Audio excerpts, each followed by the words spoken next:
इस भारी भीड़ में एक कदम तुम्हारा डिसाइड कर सकता है कि तुम अब जिंदा रहोगे या नहीं रहोगे। आजकल जो ये भगदड़ की स्टैम्पीड्स की सिचुएशन बहुत ज्यादा आ रही है। एक एवरेज आदमी को कोई आइडिया नहीं है कि कैसे एक भीड़ की सिचुएशन कुछ सेकंड के अंदर एक भगदड़ में बदल जाती है। और याद रखो कि उसके साइन काफी पहले से एग्जिस्ट करते हैं, जो कि कई लोग इग्नोर कर देते हैं और बाद में वो इस दुखद सी सिचुएशन में फंस जाते हैं और बाद में नतीजे काफी खराब आते हैं। इसलिए इस वीडियो में हम लोग जानेंगे कि भगदड़ से डील कैसे करें, स्टैम्पीड से डील कैसे करें and get out of this situation like a winner.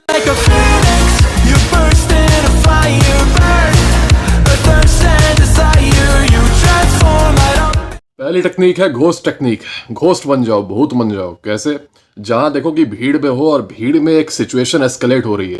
For example, जैसे कहीं तुम देखे हो कि जहां गैदरिंग होती है, जहां बहुत सारी भीड़ रहती है, तो कई बार क्या होता है कि वहां पे कुछ ऐसे प्राणी होते हैं जो उसी भीड़ में लगेंगे लड़ाई करने। मान लो उनका कंधा किसी से टच हो जाएगा, मान लो वो तो हल्का सा टकरा जाएंगे किसी से, या किसी के पैर पे उनका पैर पड़ जाएगा, तो उतनी छोटी सी बात पे वो लड़ने लगते हैं उसी भीड़ में। वो ये भी नहीं देखते कि चलो let's find an empty place and fight. नहीं, वो उसी भीड़ में लड़ने लगेंगे। उनके लड़ने से क्या होता है कि आसपास के लोग डर जाते हैं, या तो वो दूर होना चाहते हैं और वो भागने लगते हैं। तो ऐसे में भी स्टैम्पीड क्रिएट हो सकती है। जैसे कोई अगर केओस होने वाला है, लड़ाई झगड़ा एस्केलेट हो रहा है, लोग अभी मंकी डांस में ही है। मंकी डांस होता है ना, एक दूसरे के ऊपर चिल्लाते हैं, बहस करते हैं, तू ऐसा है, तू वैसा है। तो मंकी डांस हो रहा है। तो जब मंकी डांस हो रहा है तो देखने के लिए वहां खड़े मत हो जाओ और एकदम पास मत चले जाओ उनके। मानो कि एस्केलेट होने वाली है सिचुएशन, वहां से धीरे धीरे निकलने लगो अपना। जब वो लोग, बाकी लोग उस लड़ाई को देख रहे हैं, तो तुम वहां से धीरे से अपना रास्ता निकाल के वहां से कहीं से निकल जाओ, या तो निकल नहीं पा रहे हो तो जो पाथ है या फिर जो हॉल है या रोड है जो भी है, उसके एकदम किनारे आ जाओ। और जो दरवाजे वगैरह होते हैं ना, किसी दुकान में घुस जाओ, दुकान में नहीं घुस पा रहे हो, सब बंद है, तो किसी दरवाजे की चौखट ही पकड़ के खड़े हो जाओ, एकदम फ्लैट, मतलब रहो किनारे, ताकि जब बाद में भागना लोग शुरू करे तो वो तुम्हें कोई टच करके, तुम किनारे ही हो, तुम्हें से बस टच करके निकल जाएंगे, तुम उनके नीचे दबोगे नहीं। तो कई लोगों की आदत होती है कि लड़ाई झगड़ा जब होता है, स्पेशली स्कूल कॉलेजेस में जब लड़ाई झगड़ा होता है या सड़क पर भी होता है, तो वो जाके वहां बगल में खड़े हो जाते हैं, बस ऐसे खड़े होकर देखते रहते हैं, ताकि दूसरों को ये इमेज मिले कि वो भी गुंडा टाइप है। क्योंकि देखो मैं लड़ाई में जाके खड़ा हूं भाई, तो इसका मतलब मैं कुछ होऊंगा। तो वो दिखाना चाहते हैं कि देखो मैं भी गुंडा हूं। तो वो जाके लड़ाई झगड़े के पास जाके खड़े हो जाते हैं ऐसे करके, और फिर ऐसे से देखते हैं, है ना, ताकि एक इफेक्ट मिले कि देखो मैं गुंडा हूं, तभी मैं लड़ाई के साइड के पास खड़ा हूं, मैं जाके सुलह कराऊंगा। कुछ लोगों को हीरो बनने का शौक रहता है, तो ऐसा काम तुम मत करो। लड़ाई झगड़ा हो रहा है या फिर कुछ और पैनिक बज रहा है कि अरे ये हो गया, वो हो गया, अरे बाप रे ऐसा होने वाला है। फिर मान लो कोई हिस्ट्री सिचुएशन क्रिएट हो रही है कि कोई ट्रेन आने वाली है, अरे बाप रे भागो उस तरफ, ट्रेन आने वाली है।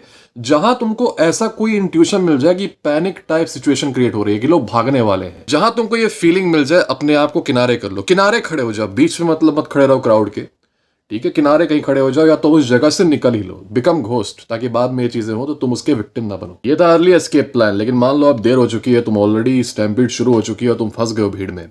ऐसे में वॉक डायगनली फॉरवर्ड, क्राउड के अगेंस्ट मत चलो। क्राउड के अगेंस्ट चलोगे तो पक्का तुम गिरोगे और तुम क्रश हो जाओगे।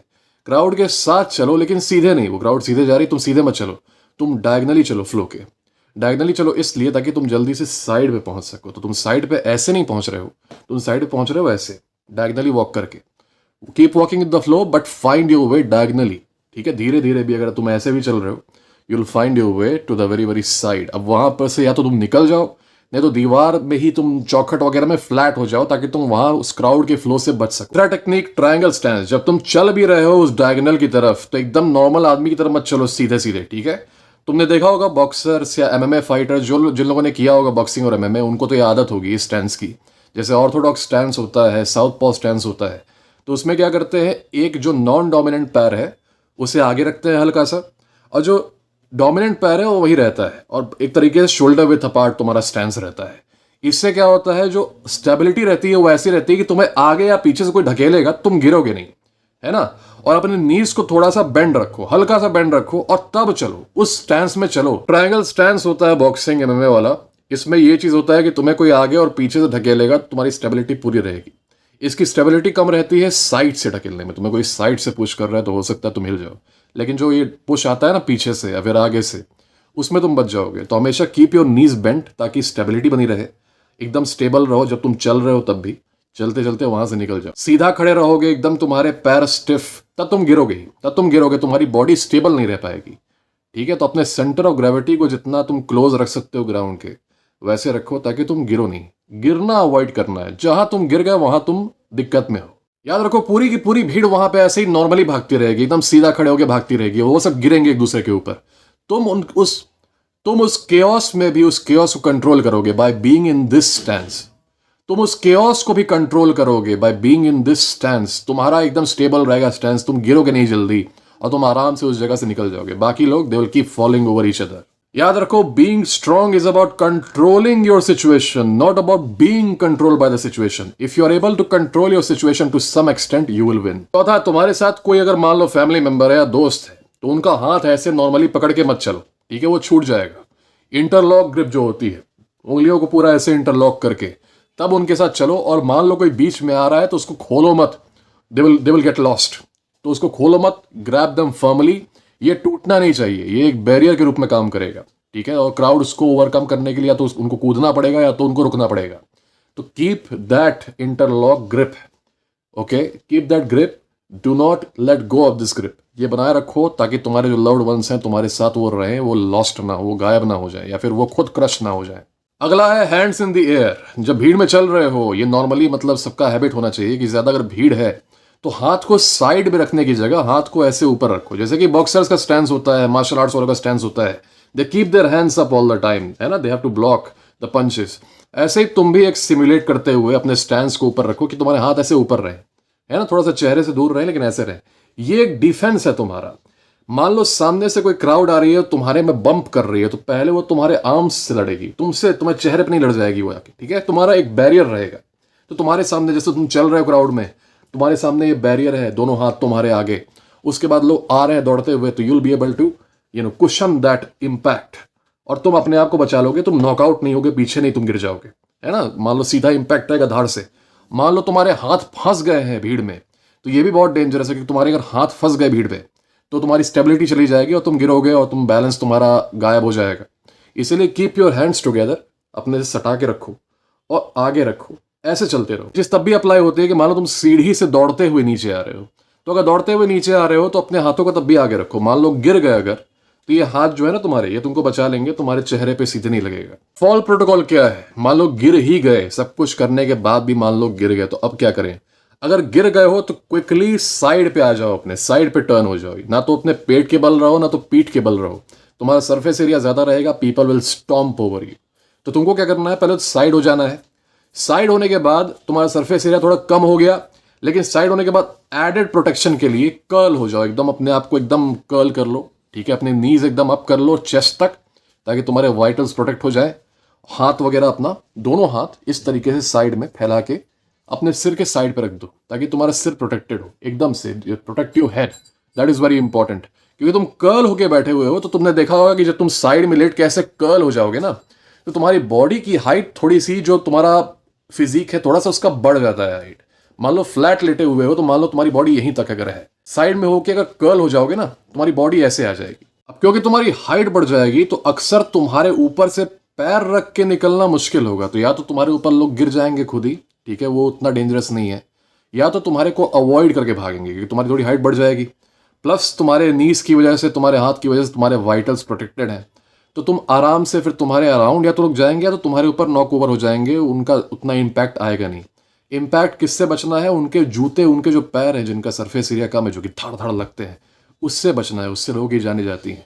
तो तुम अगर उस पोजीशन में हो तो you'll save yourself. This is the turtle position. कहीं भी तुमको बॉटल नेक्स दिखे, मतलब एक छोटी सी जगह है, मान लो कोई एक छोटा सा काउंटर है, वहां पे अचानक से सैकड़ों लोग घुसने लगे हैं एकदम, मतलब वो घुसना चाह रहे हैं तोड़ के उसे। मान लो कोई चेक पॉइंट है छोटा सा, जहां से तुम्हारा वो फ्रिस्किंग होती है, चेकिंग होती है। मान लो वो एक एक आदमी के जाने की जगह है और वहां पे तुमको दिख रहा है 50-60 आदमी एक साथ घुसने की कोशिश कर रहे हैं। वहां से तुम पहले किनारे हो जाओ, क्योंकि वहां पे क्या होगा, अगर डिसिप्लिनरी मेजर्स उनके ऊपर लिए जाएंगे तो वो क्राउड पागल हो जाएगी, फिर वो भागने लगेगी इधर उधर, वो मतलब वो गुस्सा जाएंगे सब। क्योंकि देखो एवरेज पर्सन जो है वो हिम्मत ही नहीं फील करता अपने आप को, लेकिन जब वो मॉब में आ जाता है ना, तब वो अपने आप को समझने लगता है कि मुझसे, मेरे सामने कोई है ही नहीं, मेरे सामने अथॉरिटी कुछ नहीं है, मेरे सामने कोई कुछ नहीं है। तो वो क्या करेंगे, वो सब अग्रेसिव होके वो चेक पॉइंट के अंदर जबरदस्ती घुसने की कोशिश करेंगे। तो कोई भी ऐसी जगह जहां तुम्हें बॉटल नेक दिख रहा है, एग्जिट है, एग्जिट में मान लो 5 लोगों के जाने की जगह है, तुमको दिख रहे हैं 500 लोग, सब घुसना चाह रहे हैं उस एग्जिट में। बेस्ट बिलीव कि कुछ ना कुछ वहां पे ऐसा होगा कि वहां पर भगदड़ मचेगी, लड़ाई वगैरह होगी। तुम वहां से पहले किनारे हो जाओ, थोड़ा वेट कर लो, या तो वेट कर लो या तो कोई दूसरा रास्ता खोज लो। बॉटल नेक्स को अवॉइड करो। कहीं पर भी बॉटल नेक हो रहा है, टिकट काउंटर है, वहां पे ढेर सारे घुस गए, एकदम मतलब लाइन नहीं लगी है, क्राउड है, वाइल्ड क्राउड, ठीक है, वहां से निकल लो। और तुमको भगदड़ के साइंस, तुमको स्टैम्पीड के साइंस पहले से ही दिखने लगेंगे कि ये एस्केलेट हो रहा है। सटल साइंस रहते हैं, you will be able to notice if you are observant enough कि अच्छा हाँ यहाँ पे सिचुएशन टेंस हो रही है। और ऐसे में बी स्ट्रीट स्मार्ट, थोड़ा सा प्रैक्टिकल हो जाओ, वहां से निकल लो because you won't be able to deal with 1,000 people running over you, है ना, तुम उतने स्ट्रॉन्ग नहीं। अगला टेक्निक है ह्यूमन चेन। अगर तुम ग्रुप में हो, मान लो 7-8 लोगों का ग्रुप है, तो ह्यूमन चेन बना लो। हाथों को वैसे ही ज्वाइन करो, इंटरलॉक करके उंगलियों को, जैसे कि मैंने बताया था। स्टैंस वही रखो, बॉक्सर वाला, मार्शल आर्ट्स वाला स्टैंस रखो, और ह्यूमन चेन बना के चलते रहो। इस ह्यूमन चेन को तोड़ो मत, चाहे कुछ भी हो जाए, एक दूसरे को ज्वाइन किए रहो। अब तुम लोग काम करोगे एक बैरियर के रूप में। भीड़ भाग रही है, तुम बीच में एक बैरियर हो। अब भीड़ के पास 2 चॉइसेस है, या तो तुम्हारे अराउंड जाएगी वो भीड़, उस बैरियर के अराउंड, या तो वो बैरियर को कूद के पार करना चाहेगी, लेकिन बैरियर को तोड़ नहीं पाएगी, क्योंकि जिस टाइप की ग्रिप तुम यूज कर रहे हो, इंटरलॉक ग्रिप, वो तोड़ना बहुत मुश्किल होता है अगर तुमने सही से पकड़ी हुई है तो एक दूसरे को पकड़े रहो और एक बैरियर की तरह चलो, ठीक है। Every man, you should protect every man, एक चेन की तरह बना के वैसे चलते रहो। नवा टिप है एपेक्स मूव। आसपास कहीं भी एलिवेटेड स्पॉट तुमको दिख जाए, कोई चबूतरा दिख जाए, कुछ भी दिख जाए जो कि उठा हुआ हो ग्राउंड से, कोई गाड़ी ही दिख जाए, कोई कार, चढ़ जाओ उस कार के ऊपर। कार के ऊपर चढ़ जाओ, भीड़ को जाने दो, तुम कार के ऊपर बैठे रहो, तुम चबूतरे के ऊपर बैठे रहो, कोई भी एलिवेटेड स्पॉट है वहां बैठे रहो, and watch for the storm to die off, then move. 10वां, अंडरस्टैंड क्राउड साइकोलॉजी। जानते हो स्टैम्पीड वगैरह क्यों होती है? एक तरीके का मास साइकोसिस हो जाता है जब क्राउड का हर एक आदमी एक ही चीज एक तरीके से सोचने लगता है। पैनिक, मास पैनिक, है ना, कि अरे बाप रे ये हो रहा है, वो हो रहा है, भागो भागो भागो। सब के सब एक ही पैनिक में आ जाते हैं। It's like a collective consciousness of the crowd. इस साइकोसिस के कुछ साइंस पहले से एग्जिस्ट करते हैं। तुम देखोगे हल्का हल्का कुछ जगह पे भीड़ अचानक से इकट्ठा हो रही है। जब भीड़ इकट्ठा हो रही है तो वहां पर तू मैं शुरू हो जा रही है। कुछ लोग एक दूसरे से लड़ाई करने लग रहे हैं, मंकी डांस करने लग रहे हैं, चिल्लाने लग रहे हैं, या कोई इमरजेंसी अनाउंसमेंट हो रही है, या तो मान लो अथॉरिटीज का एक्शन हो रहा है जिसके चलते लोग भाग रहे हैं। ऐसे में इन सब चीजों को एंटिसिपेट करो, पहले से ही जान जाओ, एंटिसिपेट करो। तुमको साइंस मिलेंगे कि हाँ क्राउड अग्रेसिव हो रही है, या फिर अथॉरिटीज का एक्शन आने वाला है, कुछ होने वाला है। जानो कि जब अथॉरिटीज का एक्शन आएगा तो क्राउड कितनी भी वाइल्ड हो, कितना भी ज्यादा तहलका मचा रही हो, वो सारे के सारे भागेंगे एक ही डायरेक्शन में, तुरंत भागेंगे। ऐसे में तुम पहले ही वहां से निकल लो, तुम एंटिसिपेट करो, तुम एकदम आगे, प्ले अहेड। लोग तुमको पैरानॉइड बोलेंगे, अरे डरपोक है, अरे फट्टू है ना। तुम पैरानॉइड रहो, वो ठीक है, तुम जिंदा रहोगे। तुम फट्टू रहो, वो ठीक है, तुम जिंदा रहोगे। मान लो हो सकता है ना ही हो कुछ, बट यू एक्टेड वाइजली। कुछ हो जाए तो you have one more day to live, है ना। तो यूल बी लिविंग वाइल। जो लोग बहुत ज्यादा अपने आप को मैस्कुलिन समझते हैं कि देखो मैं मैस्कुलिन हूं, मैं मर्द हूं, क्यों? क्योंकि मैं भगदड़ से नहीं भागा, मैं भगदड़ से नहीं निकला।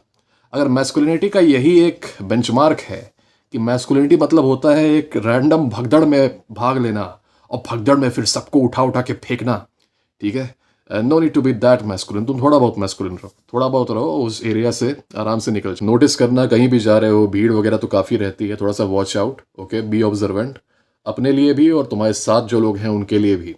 कहीं भी जा रहे हो केओस को एक्सपेक्ट करो, ठीक है। केओस को एक्सपेक्ट करोगे तो तुम्हारा माइंड रेडी रहेगा कि अच्छा केओस हो रहा है तो मुझे काम कैसे रहना, मुझे वहाँ से निकलना कैसे है। केओस से डरो मत, केओस एक रियलिटी है, वो चेंज करना बहुत मुश्किल है, उससे डरो मत। तुम्हारे अंदर ये एबिलिटी है, सारी दुनिया भी केओस में आ जाए, सारी दुनिया पागल हो जाए एक तरीके से, तुम वहां से भी निकल जाओगे, तुम उस सिचुएशन को भी जीतोगे। It is not a hopeless situation, तुम इस सिचुएशन को भी जीतोगे because you are still thinking over there. तुम मास साइकोसिस के पार्ट नहीं हो। और इसीलिए मैं सबसे बोलता हूं कि एक तरीके से थिंक इंडिपेंडेंटली। क्या ट्रेंड चल रहा है सोशल मीडिया पे, क्या ट्रेंड चल रहा है टीवी पे, न्यूज पे, कुछ भी, तुम उसके हिस्सा मत बनो। चाहो तो बन सकते हो out of your own independent wish. इसलिए मत बनो क्योंकि दूसरे बन रहे हैं, इसलिए मत बनो क्योंकि दूसरे बोल रहे हैं अरे बाप रे देखो ये हो रहा है, अरे वो हो गया, अरे कभी इसके बारे में सोच रहे हो, कभी उसके बारे में सोच रहे हो, एक टॉपिक से दूसरे टॉपिक पे कूदते रहोगे। 10-10 दिन हर एक टॉपिक चलता है। तो तुम अभी से अपने आप को ट्रेन करो कि मास साइकोसिस के हिस्सा मत बनो। कोई चीज अगर ट्रेंडी चलाई जा रही है, ठीक है, तो तुम उसके हिस्सा कोशिश करो, तभी बनो जब तुम्हारा मन हो, इसलिए नहीं क्योंकि दूसरे फॉलो कर रहे हैं। Always think outside the box. जब पूरा एक मास साइकोसिस है, कोशिश करो तुम थोड़ा सा अलग सोचो उनसे, थोड़ा सा आउट ऑफ द बॉक्स सोचो, थोड़ा सा ओपन माइंड रखो कि अच्छा ऐसा भी हो सकता है, वैसा भी हो सकता है, क्राउड मुझे जो चीज़ बता रही है उसके अलावा भी कुछ हो सकता है। उसका एकदम पोलर ऑपोजिट भी कुछ हो सकता है। Always keep your mind open. ये प्रैक्टिस है ताकि तुम बाद में जाके इन मास पैनिक सिचुएशंस का हिस्सा ना बनो, मास साइकोसिस सिचुएशंस का हिस्सा मत बनो। ऐसे मॉब लिंचिंग्स भी होती हैं, मास साइकोसिस, मास अग्रेशन, मास वायलेंस। इस पर भी एक वीडियो आएगा, how you can keep yourself safe from mob lynching. तब तक के लिए गाइस, और कोई दिक्कत हो तुम्हें, relationship, dating, manipulation, family problems, bullying, तो मुझे मैसेज करो। मेरे डिस्क्रिप्शन में मेरा ईमेल, टेलीग्राम, इंस्टाग्राम सब है। तुम्हें मुझसे कॉल बुक करनी है तो मेरे चैनल के बायो में जाओ, तुमको सबसे पहली लिंक मिलेगी मुझसे कॉल बुक करने की। Go and book your call there. तब तक के लिए guys, keep dealing with every situation like a king. God bless you.